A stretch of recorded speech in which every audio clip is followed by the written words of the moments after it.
The earliest prehistoric civilization in Japan is known as the Jōmon. They are best known for their highly detailed and elaborate pottery they left behind. These early prehistoric people inhabited Japan essentially uninterrupted for a period lasting over 10,000 years. This came to an end with the migration of the Yayoi, whom are believed to have migrated into the archipelago between 1000 and 300 BC from the south. These people brought Bronze and Iron Age technology from the mainland and advanced farming techniques, which greatly increased crop yields and population. These large sedentary populations produced large amounts of wealth and power for those who controlled the land, and according to Chinese sources, there were 100 kingdoms in Wa, as they referred to Japan during this period. Sometime before 240 AD, the Yamato clan gained hegemony over the other clans of Japan, and began to be referred to as a single kingdom by the Chinese. The Kofun period is marked by the unification of Japan by the Yamato, and the construction of massive pyramidal keyhole-shaped burial mounds for the ruling class. The rulers of the Yamato state were a hereditary line of emperors, who still reign today as the world's longest dynasty. In 538, Buddhism was introduced to Japan by the king of the Korean kingdom of Baekje, thus beginning the Asuka period, named after the capital city during this time, which also saw the height of centralized imperial power. However, in 587, the Soga clan took over the government. The Yamato emperor was relegated to a figurehead, while the Soga ruled as regents. The name Nihon was first used for Japan, replacing Wa during the Soga rule. The Soga were overthrown by the imperial family, in alliance with the founder of the Fujiwara clan, who would begin a dynasty of regents that consolidated power over the imperial family to an even greater extent than the Soga. This influence was not maintained and cultivated by threat of force, but through marriage. A Yamato emperor would marry a Fujiwara daughter. Their half-Fujiwara son would be raised by tradition with the mother's family, and he too would marry a Fujiwara daughter, and so on.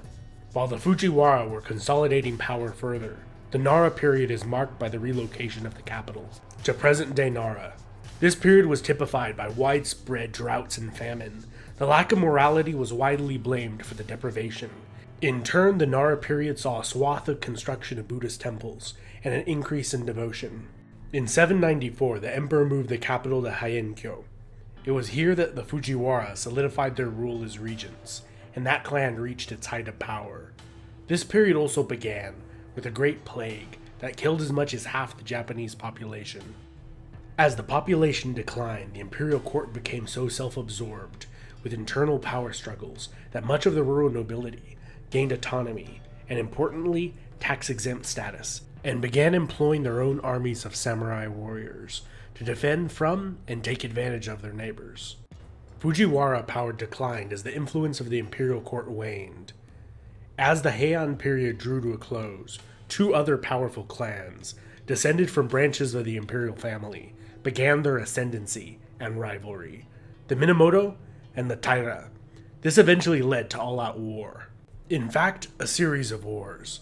In the first, Taira and Minamoto both supported rival Yamato claimants to the imperial throne. Taira triumphed. A few years later, Minamoto burned the imperial palace to the ground and captured the emperor and retired emperor, who had been de facto ruling the nation. However, beyond this surprise assault, Minamoto had not planned well enough. This led to another Taira victory. However, Minamoto would win a decisive victory in the Third War. Minamoto no Yoritomo consolidated power over the entire country by 1185, and was declared the first shogun a few years later in 1192. He ruled with near absolute power, relegating the emperor to ceremonial status. Likewise, Kyoto remained the official capital, while Kamakura was in practice. During the Kamakura period, the Bakufu system, or the shogunate, developed where the shogun ruled Japan as a military dictator on the emperor's behalf, became increasingly decentralized, where roughly 300 daimyo ruled over small fiefdoms, where they would support samurai, who evolved into a hereditary class of warriors. Despite the fractured nature of this system, Japan was able to organize and muster the forces to defeat two attempted Mongol invasions. In 1333, the Kenmu Restoration was an ambitious play by the emperor to regain power for the imperial court in Kyoto. This did not last long. Ashikaga Takauji, of related line to the Minamotos, re-established the shogunate's power.